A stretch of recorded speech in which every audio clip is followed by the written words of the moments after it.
leaders reiterate that amending the Constitution through a Constituent Assembly or CONAS will save the country billions of pesos. They also allayed fears legislators will push personal interest and private concerns under CONAS. This report. Working hours in the House of Representatives may be lengthened to accommodate the forthcoming Constituent Assembly, which will pave way for charter change. The deputy speakers of the House say that this may be a good recourse so as not to hamper the passage of other bills. As of now, the House convenes thrice a week, from Monday to Wednesday, and each session lasts for 4 to 5 hours. This seemingly loose schedule may be reorganized so as to accommodate lengthy CONAS sessions. It's a matter of extending our hours at pakiusapan din natin yung ating mga distrito na kung po pwede ay mas mabawasan yung presensya ng ating mga representante dahil meron silang pangalawang papel na ginagampanan na ibinibigay ng saligang batas.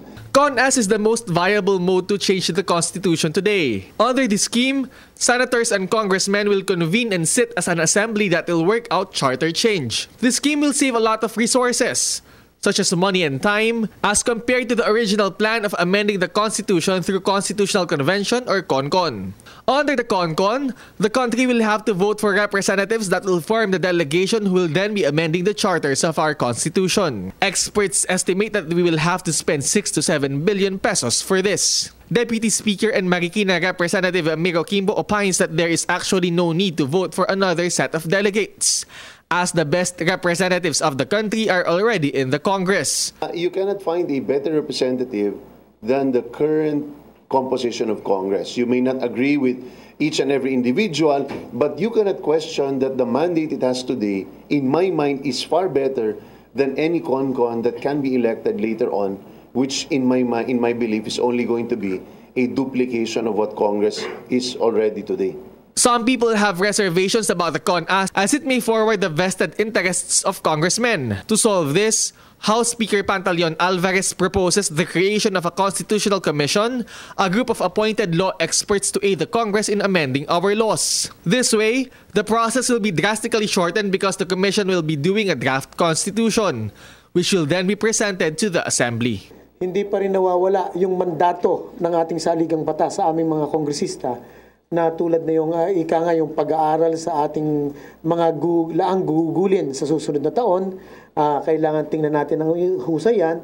Tapos yung iba pang mga pinapanukalang batas ng mga kapwa naming kongresista, kailangan pag-aralan din natin yan. Bagamat na ang direksyon ng liderato ay patungo sa Constituent Assembly, ito ay base pa rin sa isang kondisyon na dapat na ang liderato ng mababang kapulungan at ng Senado ay umupo upang mapag-usapan kung ano ang dapat gawin. Vice President Leni Robredo, a former congresswoman herself, says that CONCON is the more ideal option because it promotes the people's participation, but adds that she understands President Duterte's reservations about it.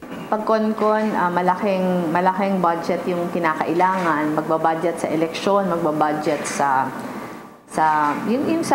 entire process.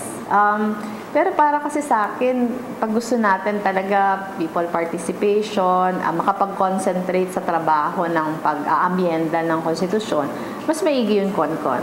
Based in a study of Pulse Asia, 44% of Filipinos oppose the charter change. Kimbo thinks this might be rooted to the popular belief that CHA-CHA may be used as an instrument to extend terms of elective officials. Others think that it's not yet time to do such surveys because most Filipinos still do not understand these concepts. Because of this, a massive information campaign is imperative for a deeper understanding in changing the Constitution. For the PTV News, Jervis Manahan.